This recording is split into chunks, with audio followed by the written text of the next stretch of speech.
Mixing tank merupakan salah satu alat penting dalam industri kimia yang berfungsi untuk mencampurkan dua atau lebih fluida, khususnya cairan, agar menghasilkan campuran yang homogen.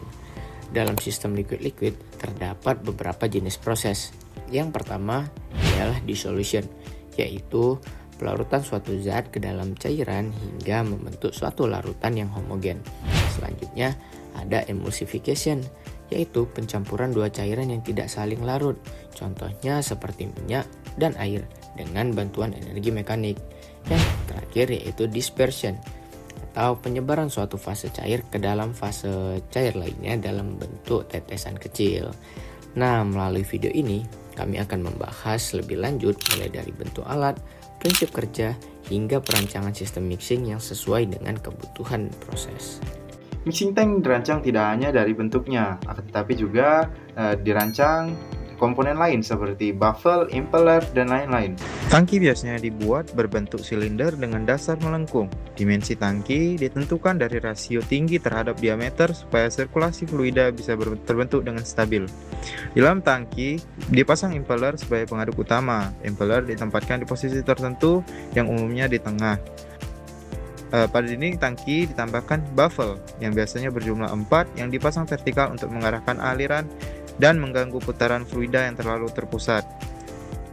Impeller dihubungkan ke motor menggunakan shaft. Shaft dirancang lurus dan kuat agar putaran dari motor bisa diteruskan dengan stabil. Motor dipilih berdasarkan kebutuhan kecepatan putar sehingga proses mixing bisa diatur sesuai kondisi fluida. Material tangki dan komponennya dipilih sesuai kondisi operasi seperti ketahanan terhadap korosi dan kebutuhan kebersihan.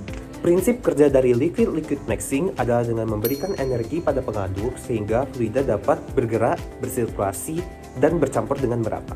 Emulsifikasi adalah proses pencampuran dua cairan yang tidak saling larut, seperti minyak dan air.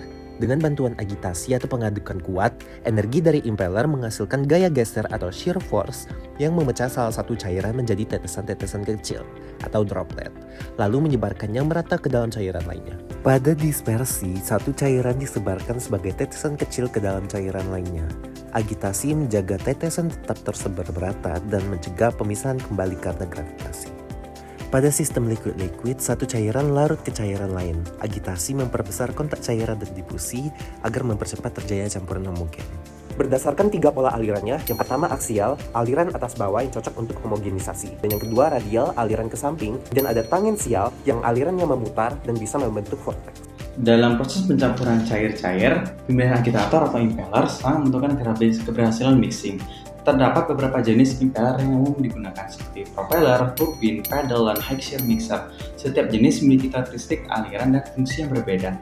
Propeller cocok untuk cairan dengan viskositas rendah karena menghasilkan aliran aksial yang kuat. Turbin efektif untuk emulsifikasi dan pencampuran sedang hingga tinggi. Lalu pedal digunakan pada fluida lebih kental dengan kecepatan putar rendah. Sedangkan pada high shear mixer dipakai saat dibutuhkan daya geser tinggi seperti pada pembentukan emulsi halus. Lalu, pemilihan impeller bergantung pada jenis proses, viskositas fluida, densitas, dan target hasil pencampuran. Semakin tepat desain impeller yang digunakan, semakin efisien proses mixing dan semakin optimal kualitas produk yang dihasilkan. Jika dilihat dari penerapannya secara nyata dalam industri, proses mixing liquid-liquid memiliki banyak aplikasi penting. Dalam industri, liquid-liquid mixing banyak digunakan untuk berbagai aplikasi nyata. Yang pertama itu ada dissolution untuk cairan yang saling larut, contohnya etanol dan air di industri farmasi, dalam pembuatan sirup atau larutan obat. Kemudian ada emulsification untuk minyak dan air dengan emulsifier, yang dimana ini ada pada industri makanan, contohnya mayones atau susu, dan juga di industri kosmetik ada krim dan lotion. Nah, dispersion untuk pencampuran sementara tanpa emulsifier. Nah, seperti pada industri minyak dan kimia dalam proses ekstraksi atau limbah. Keberhasilan dipengaruhi kecepatan agitasi, impeller, viskositas, dan desain tangki. Dapat disimpulkan, mixing tank berperan penting dalam menentukan efektivitas pencampuran dan kualitas produk, sehingga perlu dirancang dan dioperasikan sesuai kebutuhan proses industri.